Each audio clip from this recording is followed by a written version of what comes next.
નમસ્કાર, જય હિન્દ, જય ભારત. હું યુવરાજસિંહ જાડેજા. ગુજરાતની યુનિવર્સિટી શિક્ષણ ધામની જગ્યાએ ક્યાંક ને ક્યાંક છબડા ધામ બની રહી છે. જી હા, કેમ કે એક ઘટના અને ચોંકાવનારી વાત એ સામે આવી છે. મધ્ય ગુજરાતની ગોવિંદ ગુરુ યુનિવર્સિટી છે તેમાં બીકોમની અત્યારે પરીક્ષાઓ ચાલુ રહી છે, જેમાં અલગ અલગ જે કોલેજો છે તેમાં બીકોમની જે પરીક્ષાઓ ચાલુ છે તેમાં બીકોમના સેમેસ્ટર 4ની જે પરીક્ષા છે, બિઝનેસ મેનેજમેન્ટનું જે પેપર છે એની જગ્યાએ સેમ 4નું પેપરની જગ્યાએ સેમ 2નું પેપર એ આપી દેવામાં આવ્યું છે. એટલે સેમ 2ના પ્રશ્નો એમાં પૂછી દેવામાં આવ્યા હતા. જાગૃત વિદ્યાર્થીઓ દ્વારા જ્યારે આની રજૂઆત કરવામાં આવી ત્યારે 1 કલાક બાદ આ પેપર જે છે એ બદલી કાઢવામાં આવ્યું. વાત જાણે એમ છે કે આ જે તંત્ર જે છે એ તંત્ર ક્યાંક ને ક્યાંક ઘોર નિંદ્રામાં હોય.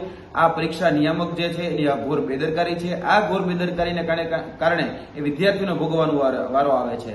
અમે આ માધ્યમથી સરકારશ્રીને અને ખાસ કરીને શિક્ષણ મંત્રાલયને અપીલ કરીએ છીએ કે તાત્કાલિક ધોરણે આની પર એક્શન લેવામાં આવે, આની પર આર્થિક દંડ ફટકારવામાં આવે અને દાખલારૂપ કાર્યવાહી કરવામાં આવે. તેની સાથે સાથે આની ઉપર એક મોડરેટરની પણ નિમણૂક કરવામાં આવે, જેથી કરીને જે વિષય નિષ્ણાતો છે એ વિષય નિષ્ણાતો એકવાર નહીં પરંતુ 2 વાર આ પેપરને ક્રોસ વેરીફાઈ કરે અને ત્યારબાદ જ એ ઉમેદવાર સુધી પહોંચે એ પ્રકારની જો વ્યવસ્થા કરવામાં આવે તો જ આનું નિરાકરણ થઈ શકે એમ છે. બાકી આ જે યુનિવર્સિટીઓ છે એ યુનિવર્સિટીઓ અંધેરી નગરી અને ગંડુ રાજા જેવું શાસન ચલાવતી રહેશે.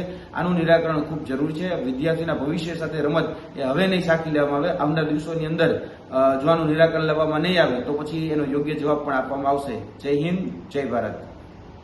આપના પોતાના પ્લેટફોર્મ લલકારને લાઈક કરો, ફોલો કરો, સબસ્ક્રાઇબ કરો અને શેર કરો.